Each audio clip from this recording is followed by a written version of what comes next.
Nos encontramos estudiando Proverbios capítulo 3 y si recordamos, hermanos, Salomón escribió estas palabras alrededor del año 900 al 600 antes de Cristo, un aproximado del 900 al 600 antes de Cristo, y la mayoría de los proverbios los escribió Salomón y otra parte pues fueron otros autores. Pero el Espíritu Santo, hermanos, por supuesto que se encargó de compilar estos 31 capítulos donde el tema central de todos estos 31 capítulos, hermanos, lo podemos resumir en una palabra. ¿Cuál es la palabra en la cual podemos resumir todo el libro de Proverbios? La palabra es sabiduría. Sabiduría. Esa es la idea general de todo el libro de Proverbios. ¿Y qué es la sabiduría, hermanos? ¿Recuerdan? La sabiduría es adquirir el conocimiento de la palabra de Dios, pero también aplicarlo a nuestra vida diaria, ¿no es cierto? Eso es la sabiduría. Y esto, hermanos, hay que tenerlo siempre en mente porque la idea de Proverbios es esto. La idea de Proverbios es adquirir el conocimiento de Dios y aplicar lo que aprendemos, ¿no es cierto? Entonces, hermanos, la sabiduría trata de eso. Y como dice las Escrituras y como ya lo estudiamos, el principio de la sabiduría es el temor de Jehová. Esa es la primera actitud que todos tenemos que tener para adquirir la sabiduría. Tenemos que temer a Jehová, ¿no es cierto? ¿Y qué es tener temor de Jehová? Pues tener temor de Jehová, hermanos, se divide en dos elementos muy simples. Tener temor de Jehová, si recuerdas, hermanos, es en primer lugar tener un asombro reverencial por Dios, un asombro por su palabra, un asombro por lo que Él es. Pero también, hermanos, en segundo lugar, tener temor de Jehová es tener un miedo saludable por pecar, ¿no es cierto? Es literalmente tener miedo a Dios por pecar, porque Él nos expone a la disciplina bíblica. Entonces, eso es el comienzo de la sabiduría. Eso es esencial para nosotros. Ahora, cuando nosotros estudiamos Proverbios, hermanos, nosotros vemos que en los primeros 9 capítulos, del capítulo 1 al capítulo 9, Salomón lo que hace simplemente es dar exhortaciones generales a su hijo. ¿Ok?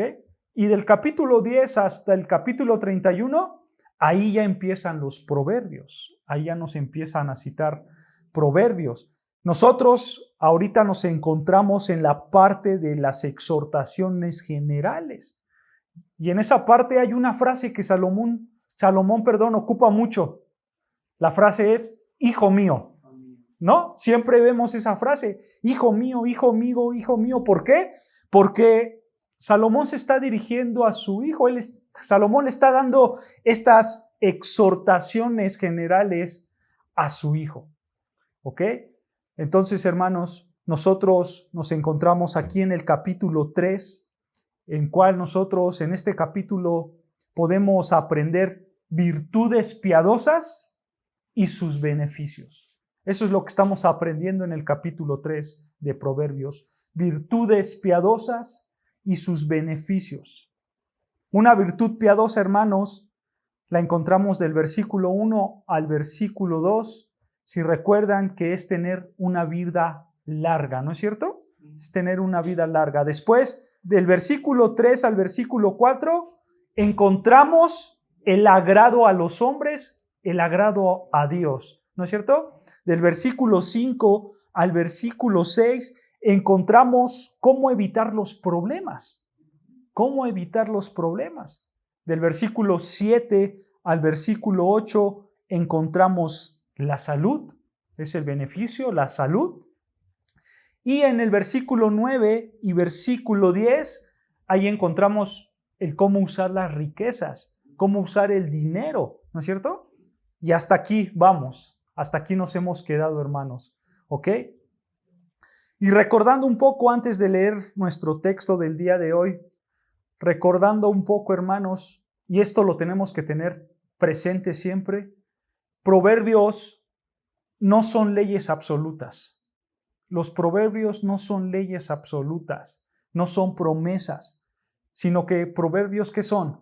Simplemente son principios generales de la vida.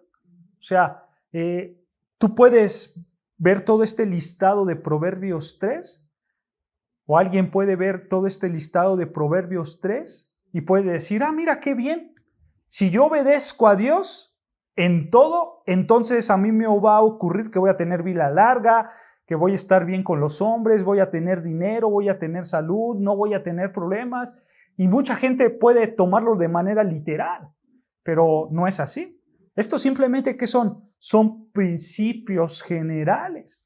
Hoy en día ya no aplica como aplicaba en los tiempos de Salomón, en los tiempos del Antiguo Testamento. Para nosotros, para la iglesia de Cristo, simplemente son principios generales. Hay excepciones en las reglas el día de hoy para nosotros. ¿Ok? Entonces, vamos a analizar, hermanos, otra virtud piadosa y su beneficio. ¿Ok? Esta la encontramos en Proverbios capítulo 3, versículo 11 y 12. Vean lo que dice Proverbios 3, versículo 11. Dice, no menospreciéis, hijo mío, el castigo de Jehová, ni te fatigues de su corrección, porque Jehová al que ama castiga, como el padre al hijo a quien quiere. Este es el texto que vamos a ver el día de hoy. Y aquí, hermano, Salomón está hablando que si tú no rechazas la disciplina de Dios en tu vida, entonces eso te va a dar un amor divino. ¿Ok? ¿Cuál es la virtud piadosa? La virtud piadosa es no rechazar la disciplina del Señor. ¿Cuál es el beneficio? El beneficio es que Él te va a dar un amor divino. ¿Ok? Y eso lo vamos a analizar el día de hoy. Ahora, este punto que vamos a ver, hermanos, estoy seguro que les va a cambiar la perspectiva totalmente que tenían ustedes de la disciplina del Señor. Lo que vamos a ver el día de hoy les va a cambiar totalmente la idea que tenían de la disciplina del Señor. Así que vamos a analizarlo. Dice versículo 11, empieza diciendo el versículo 11, no menospreciéis, o sea, no rechaces, hijo mío, el castigo de Jehová, ni te fatigues de su corrección. Aquí lo que está diciendo Salomón, hermanos, es que cuando Dios en su soberanía trae a tu vida situaciones de sufrimiento, porque a esto se refiere, las palabras que encontramos como castigo y corrección dan la idea de sufrimiento, ¿ok? Entonces, cuando hay sufrimiento en tu vida, tú puedes caer en dos tentaciones, de acuerdo a este versículo. Si hay sufrimiento en tu vida, puedes caer en dos tentaciones. ¿Cuál es la primera tentación? Rechazar el sufrimiento. Tú puedes rechazar el sufrimiento, tú puedes menospreciar el sufrimiento o, número dos, tú te puedes cansar del sufrimiento, tú te puedes desanimar por el sufrimiento. Por eso Salomón utiliza la palabra fatigarte, porque él está diciendo, tú te puedes cansar del sufrimiento. En estas dos tentaciones, hermanos, nosotros podemos caer cuando sufrimos. La podemos o rechazar o la podemos tomar como algo que nos desanima en nuestra vida.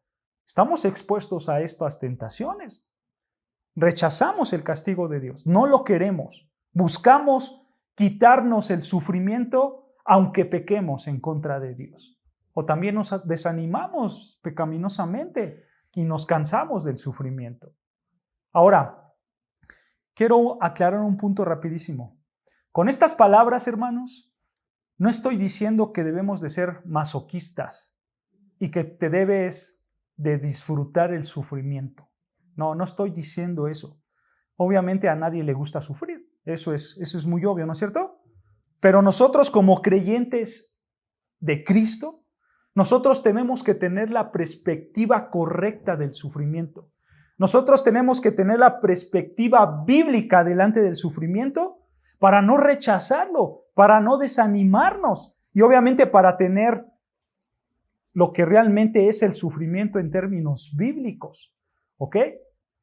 Entonces, dice Salomón a su hijo, no menosprecies el sufrimiento, no te canses del castigo que Dios da. Y vean, el versículo 12 nos da más luz acerca de esta perspectiva correcta bíblica del sufrimiento. Y vean, versículo 12 dice, porque Jehová al que ama castiga o reprende, como el padre al hijo a quien quiere. Nota esa última palabra que dice quiere. Reina Valera la traduce como quiere, pero esta palabra se puede traducir como agrada o deleitarse, como el padre que se agrada de su hijo, como el padre que se deleita en su hijo. O sea, lo que está diciendo Salomón aquí, hermanos, es que el sufrimiento que llega a tu vida es una expresión de amor de parte de Dios. Eso es lo que está diciendo Salomón, que el sufrimiento que tú tienes en tu vida es porque Dios te ama. Ahora, vamos a analizar otro pasaje que nos da más luz para poder entender el sufrimiento en nuestras vidas. Y esto el Espíritu Santo lo vuelve a tocar, pero ahora en Hebreos 12. Hebreos capítulo 12, vean lo que dice Hebreos capítulo 12, vamos a empezar desde el versículo 5, ¿ok? Hebreos 12, 5. En lo que lo van encontrando, hermanos, es importante, siempre es importante ir al Nuevo Testamento. ¿Por qué, hermanos? Porque aquí en el Nuevo Testamento, hermanos, nosotros encontramos la aplicación para nuestra vida como iglesia de Cristo, ¿no es cierto? Porque si recordamos, Proverbios está dirigido a un público en específico que es el pueblo de Israel, ¿no es cierto? Ya que está escrito en el Antiguo Testamento. Pero estas palabras que encontramos en Proverbios 3, versículo 11 y 12, ¿cómo las aplico a mi vida? Yo que ahora pertenezco al nuevo pacto, yo que pertenezco a la iglesia. Bueno, esto se encuentra en Hebreos 12. Vean lo que dice. Vamos a leer Hebreos 12, versículo 5 y ir analizando los pasajes. Vean, dice así la palabra de Dios. Y habéis ya olvidado la exhortación que como a hijos se os dirige. Detengámonos aquí tantito. Aquí el autor de Hebreos, hermanos, en su contexto histórico, el autor de Hebreos se está dirigiendo a judíos cristianos, ¿ok? Y este libro, hermanos, está escrito alrededor del año 66 al 69 después de Cristo. Estas palabras, hermanos, si te das cuenta, son las mismas palabras que vamos a ver en Proverbios. Y lo que está hablando el autor de Hebreos al tiempo que escribió Salomón, han pasado casi alrededor de 900 años. O sea, ya pasaron 900 años y aún así el Espíritu Santo va a inspirar estas palabras. Y vean lo que dice, versículo 5. Y habéis ya olvidado la exhortación que como a hijos se os dirige diciendo. Nota cuál es la exhortación. Hijo mío, no menosprecies la disciplina del Señor, ni desmayes cuando eres reprendido por Él. Versículo 6. Porque el Señor al que ama disciplina y azota a todo el que recibe por hijo. ¿Te das cuenta? Esto es lo mismo que leemos en Proverbios 3, ¿no es cierto? Ahora anota el versículo 7. Si soportáis la disciplina, Dios os trata como a hijos. Porque ¿qué hijo es aquel a quien el Padre no disciplina? Esta es una pregunta retórica, hermanos. Nosotros sabemos la respuesta, ¿no es cierto?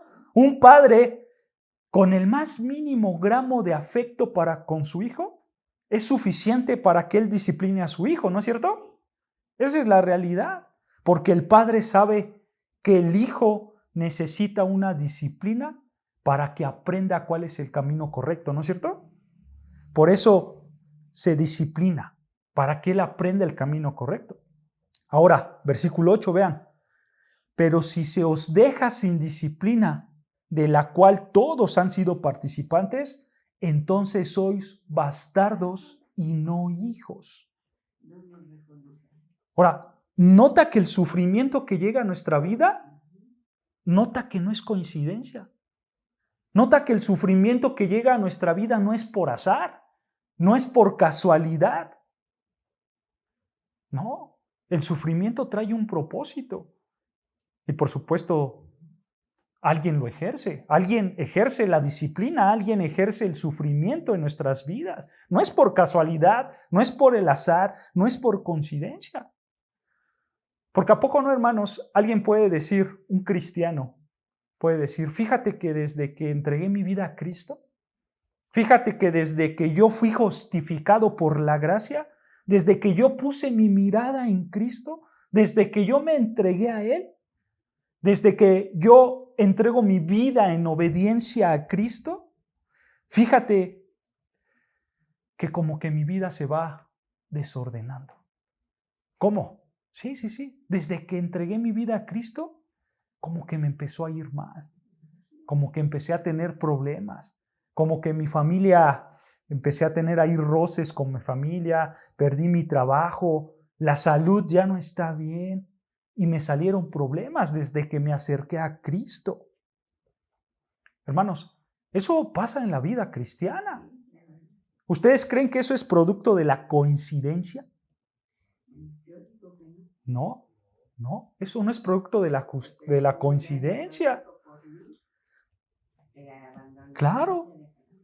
Y justo eso es lo que está hablando el autor de Hebreos.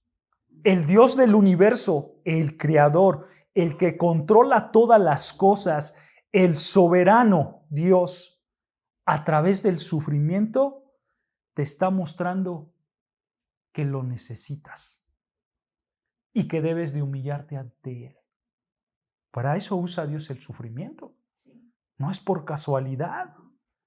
Y aunque tú no lo creas, hermanos, el sufrimiento es para tu bien. Las pruebas que pasas en tus vidas, las luchas que pasas en tus vidas son para tu bien. Porque eso muestra que tú eres un hijo o una hija de Dios. ¿No es cierto? Y es para tu bien.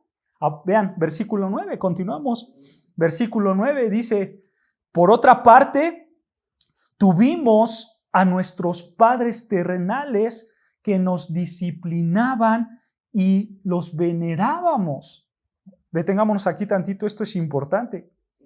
Cuando tú piensas en los días que tus padres te disciplinaban, tú dices, caramba, hay un agradecimiento para con mi padre, ¿no es cierto? Hay una honra por haberte castigado, ¿no es cierto? Por haberte sacado del mal camino, ¿no es cierto? Y tú dices, gracias, Padre, porque ahora yo soy tal persona.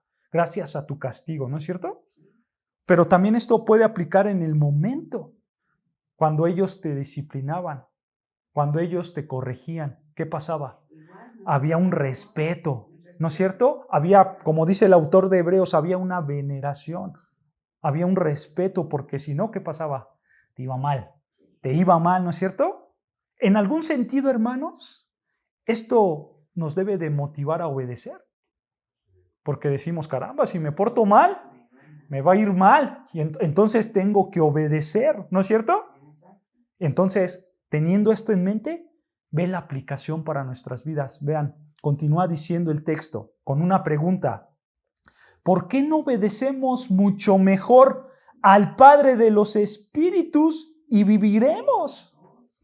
Nota, la idea, hermanos, es que si ese temor por tus padres te motivó a obedecerlos, ahora tú como cristiano es exactamente lo mismo.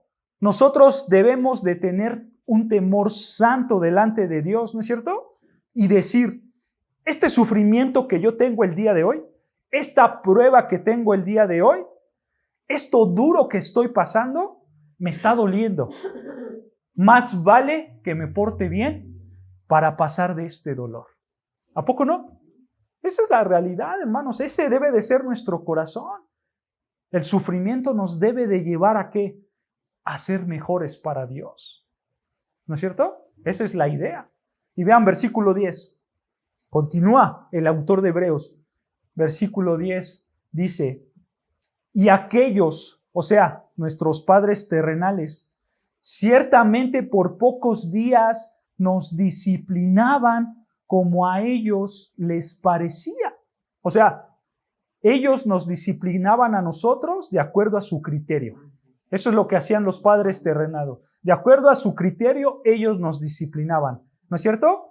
Pero, dice ahí el texto, pero o sea, la disciplina de Dios, escucha, para los que nos es provechoso, para que participemos de su santidad.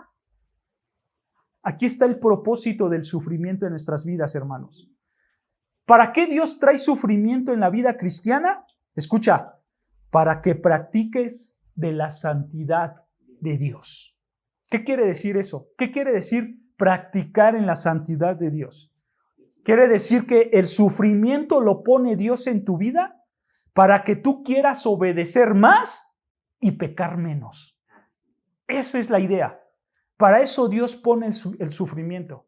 Así funciona el sufrimiento, hermanos. Solo piensa en algún momento de tu vida cristiana donde tú alguna vez quizás dijiste, Dios me salvó, voy por el buen camino del Señor, me esfuerzo para alcanzar más la santidad, pero había un área de pecado. Había un área en tu vida que a lo mejor tú no ponías tanta atención, que a lo mejor tú no la tomabas en cuenta, pero de repente llega una enfermedad. De repente llega una situación que te tira y esa situación te lleva a examinar tu vida y ahora tú dices, Señor, ahora me doy cuenta que estoy mal en esta área de mi vida. Perdóname, Señor, porque ciertamente he pecado en contra de ti.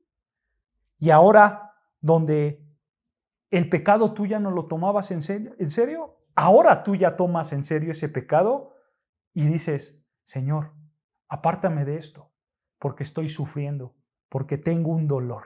¿A poco no? Eso pasa en nuestras vidas como cristianos. El sufrimiento es para eso, hermanos, porque el sufrimiento puede llegar de muchas maneras en nuestras vidas. Puede llegar en una enfermedad, en una situación económica, un hijo ahí malo, ¿no es cierto? O que pierdas tu trabajo, o que gente de alrededor te hostigue, etcétera. El sufrimiento puede llegar de muchas maneras, ¿no es cierto? Entonces, si hay sufrimiento en tu vida, ¿cuál es la actitud correcta?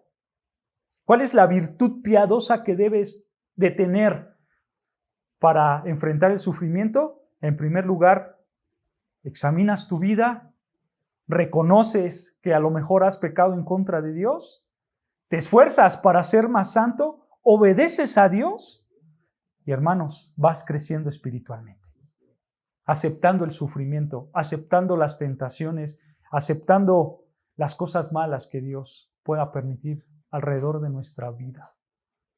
Porque recuerda, hermanos, esto es por la mano soberana de Dios. En palabras bíblicas, hermanos, el sufrimiento nos debe de hacer semejantes a Cristo. Para eso es el sufrimiento, para ser semejantes a Cristo. Porque tú pecas menos y obedeces más. Eso es el crecimiento espiritual. El crecimiento espiritual es ser igual a Cristo, porque dejas de pecar y obedeces más. Así de simple, hermanos. Por supuesto, no serás perfecto hasta que tú llegues a la gloria con Dios. Pero ¿qué sí va a pasar? Sí va a haber un crecimiento espiritual en tu vida, ¿no es cierto? Vas pecando menos y vas obedeciendo más al Señor. Para esto Dios trae el sufrimiento a nuestras vidas, ¿se dan cuenta? Para que dejemos de pecar y para que obedezcamos más. ¿Se dan cuenta ahora cómo el sufrimiento cambia toda nuestra perspectiva de la que teníamos? porque a veces el sufrimiento lo ponemos en el stand de algo muy, muy malo. Pero cuando lo analizamos en términos bíblicos, puede llegar a ser una bendición. Y ahorita vamos a llegar al beneficio de esto. Pero vean, versículo 11, continuamos leyendo. Versículo 11, vean lo que dice Hebreos. Versículo 11. Es verdad que ninguna disciplina al presente parece ser causa de gozo, sino de tristeza. Esta es la realidad, ¿no es cierto, hermanos? ¿A quién le gusta sufrir? Pues a nadie, a nadie. El autor de Hebreos lo reconoce, ¿no es cierto? Y vean, esto refuta la idea del masoquismo, ¿no es cierto? Esto refuta la idea que alguien pueda tener en decir, pues qué gusto que voy a sufrir, que venga el sufrimiento para que yo sea más santo. No, la realidad no es esa. ¿Cuál es la realidad? La realidad es que nosotros no queremos el sufrimiento, porque a nadie le gusta el sufrimiento, ¿no es cierto? Ni la tristeza. La realidad es que si decimos, Señor, por amor a ti queremos ser santos, ¿no es cierto? Por amor a ti queremos obedecer más. Pero Señor, si hay una manera en que yo pueda sufrir menos, que así sea, ¿no es cierto? Esa es nuestra realidad. Lo reconocía el autor de Hebreos. Y él escribe, vean, versículo 11, es verdad que ninguna disciplina al presente parece ser causa de gozo, sino de tristeza. Pero escuchen esto importante. Pero, aquí hay un contraste, ¿no es cierto? Pero después da fruto apacible de justicia a los que en ella han sido ejercitados. Este es el propósito de la disciplina. Como lo leímos, Dios al que ama, disciplina. Así como los padres terrenales cuando disciplinan a sus hijos les duele, así también la disciplina del Señor duele, pero nos conviene. Hay un beneficio, hay frutos apacibles de justicia, dice el Señor. Hay amor, al final hay amor de Dios dentro de todo esto. ¿Se dan cuenta? ¿Se dan cuenta ahora cuál es la perspectiva correcta del sufrimiento? Ahora, en lugar de quejarnos, ahora hay que tomarlo y decir, Señor, si esto me tocó a mí, gloria a tu nombre. Yo sé que esto me va a hacer más santo. Yo sé que esto me va a llevar a un nivel más maduro de espiritualidad. ¿No es cierto? Y ahora ya no nos reprochamos, ahora ya no nos quejamos, sino que ahora aceptamos la soberana voluntad de Dios. Claro, claro, porque nuestra alegría ya no está en las circunstancias, sino está en el Dios soberano, ¿no es cierto? Y todos esos problemas, por supuesto, duelen y van a doler, ¿no es cierto? Pero estamos confiados de que al final van a traer un fruto de justicia delante de nosotros, ¿no es cierto? Y ahí debemos de confiar. Entonces, regresando a Proverbios 3, hermanos, vean lo que dice Proverbios capítulo 3. Nota, Dios a quién castiga, Dios a quién reprende, Dios a quién le da el sufrimiento. Nota, versículo 12, Proverbios 3, versículo 12, porque Jehová al que ¿qué? Al que ama castiga. Dios al que ama castiga. Esto muestra que su castigo, escucha, es una expresión de amor. En otras palabras, hermano, si tú estás sufriendo bajo la mano de Dios, si tú estás padeciendo algo hoy en día, en cualquier área de tu vida, si tú como hijo de Dios estás padeciendo hoy, no olvides que esto está pasando porque Dios te ama.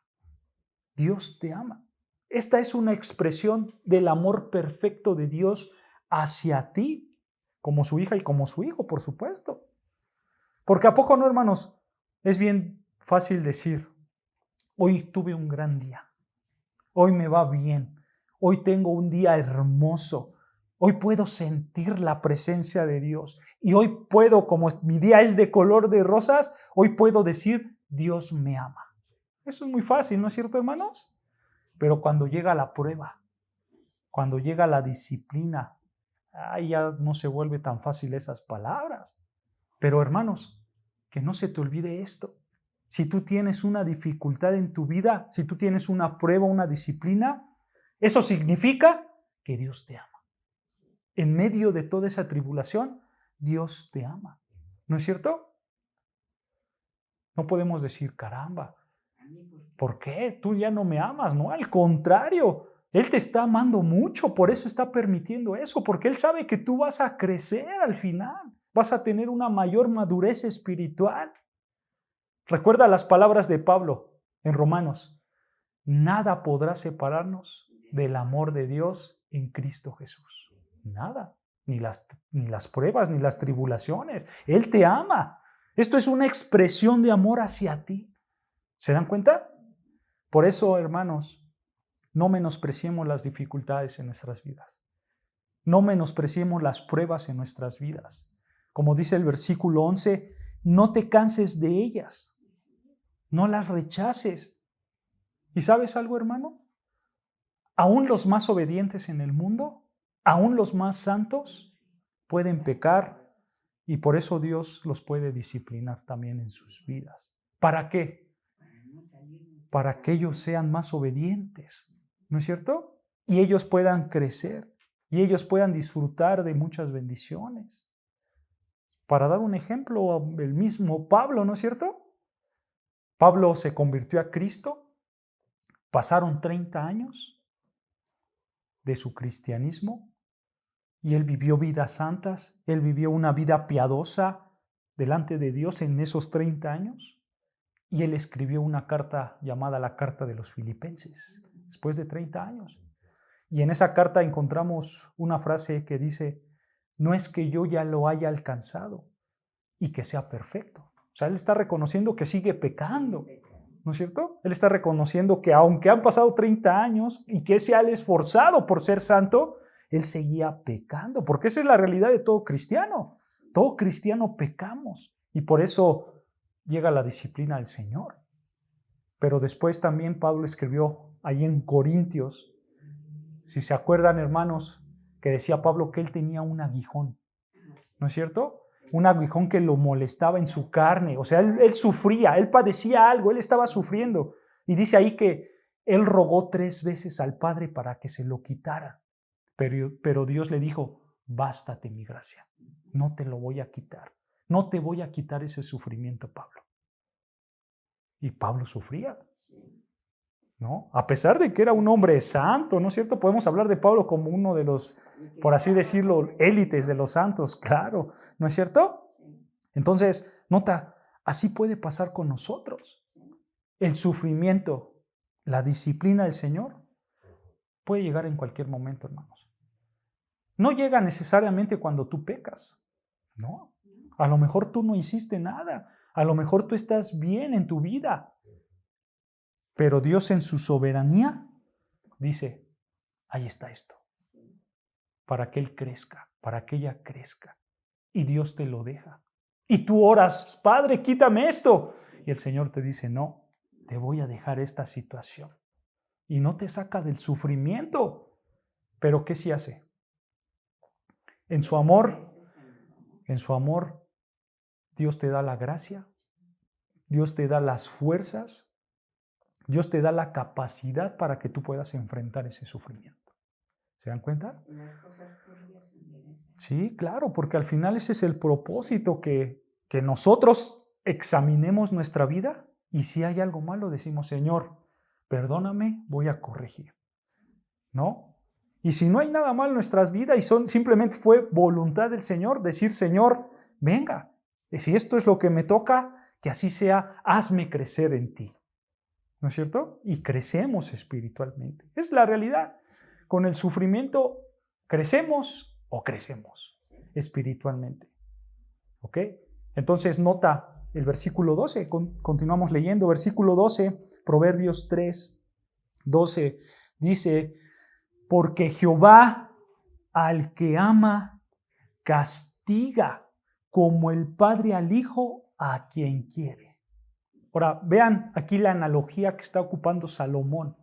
Dice que Jehová ama a quien castiga, ¿no es cierto?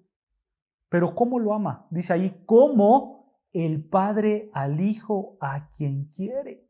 O sea, nota que así como Dios muestra su amor al castigar a sus hijos, así también los padres y las madres deben demostrar el amor a sus hijos al castigarlos.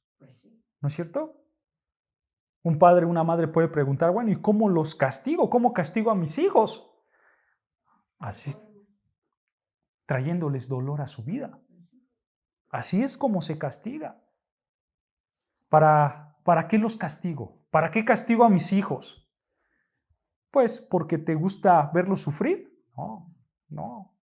Porque eres ahí un tipo de hombre o de mujer como un ogro sanguinario que quieres ver. No. Tú los castigas ¿para qué? Para que aprendan a obedecer. ¿No es cierto? Y así ellos puedan disfrutar de las bendiciones temporales que trae una vida de obediencia. Para eso son los castigos. Obviamente, hermanos, los padres no disciplinan a sus hijos porque es su pasión disciplinarlos, no, reprenderlos. No. Tú lo haces porque sabes que hay un beneficio para su vida y ellos pueden ser bendecidos con esa disciplina. Como dice el Señor, si los amas, entonces hay que disciplinarlos, ¿no es cierto? Porque si tú no los amas, pues los dejas que hagan lo que quieran, sin que enfrenten las consecuencias de su desobediencia, y al final ellos van a crecer perdidos. Esa es la realidad.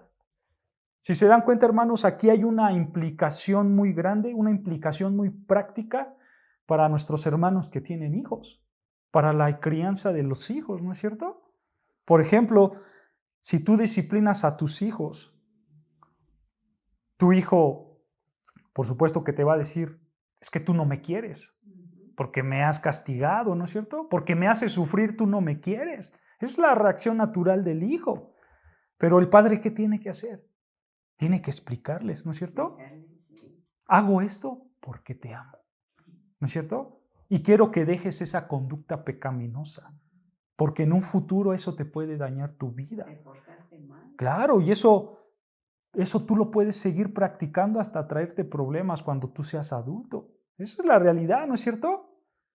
Hay una realidad también muy grande, hermanos, que tenemos que reconocer. El único que cambia corazones, ¿quién es? Es Dios. Dios es el único que cambia los corazones, ¿no es cierto? Pero ¿qué pueden hacer los padres? Los padres pueden contribuir a que al hijo le duela el pecado. O sea, a que le duela su mentira, para que ya no mientan, para que ya no roben el día de mañana, ¿no es cierto?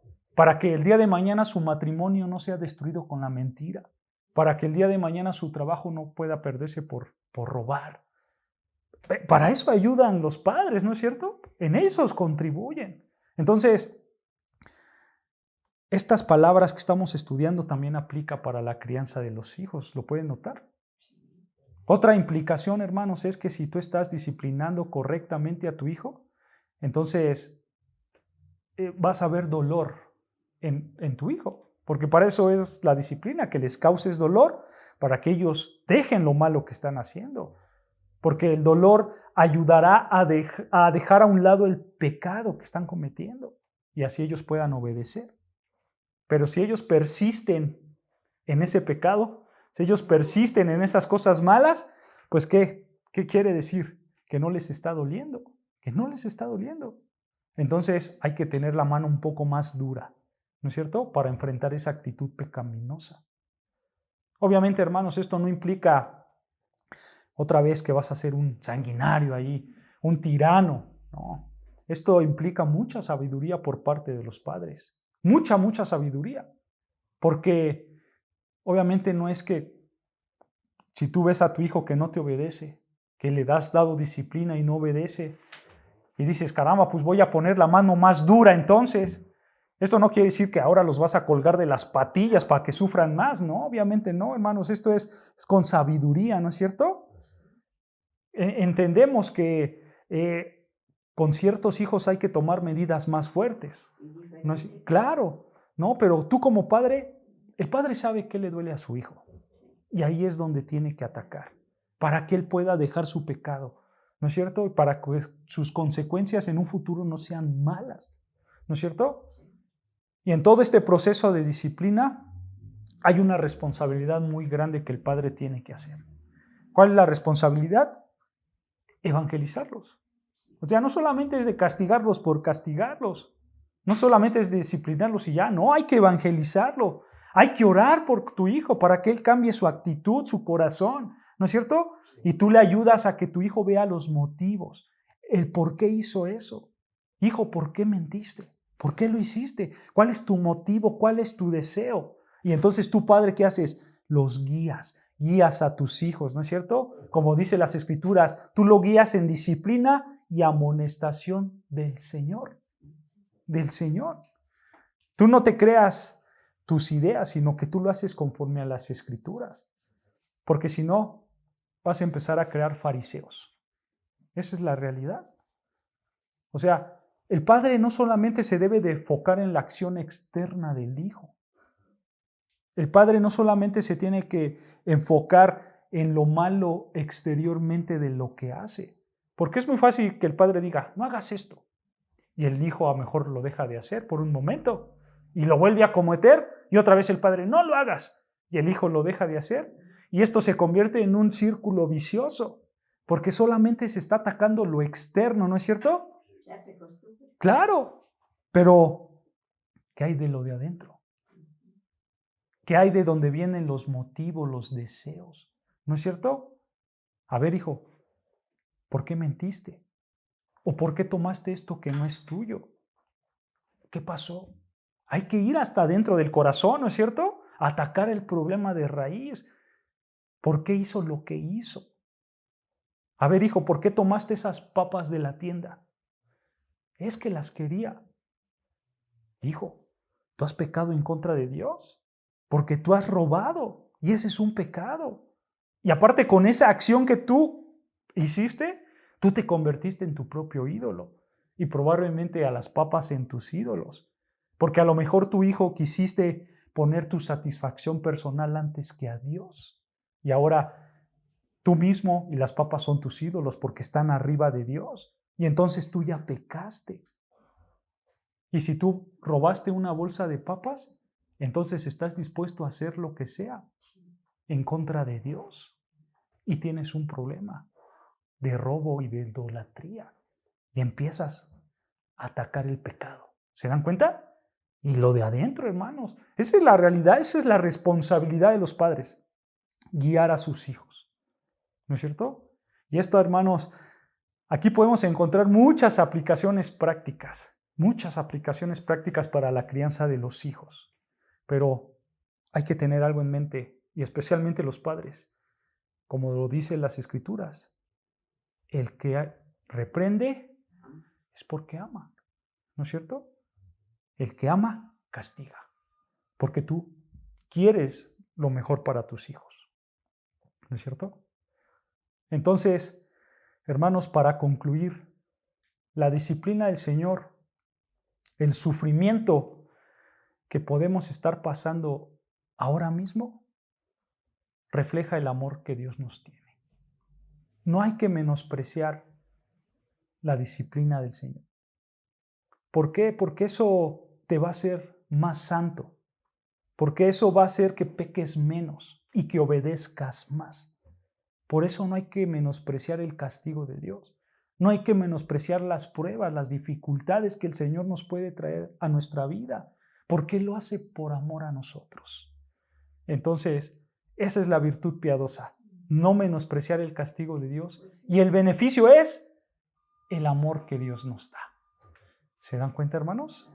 Y es una gran bendición cuando ahora aprendemos cuál es la verdadera relación del sufrimiento para nuestras vidas.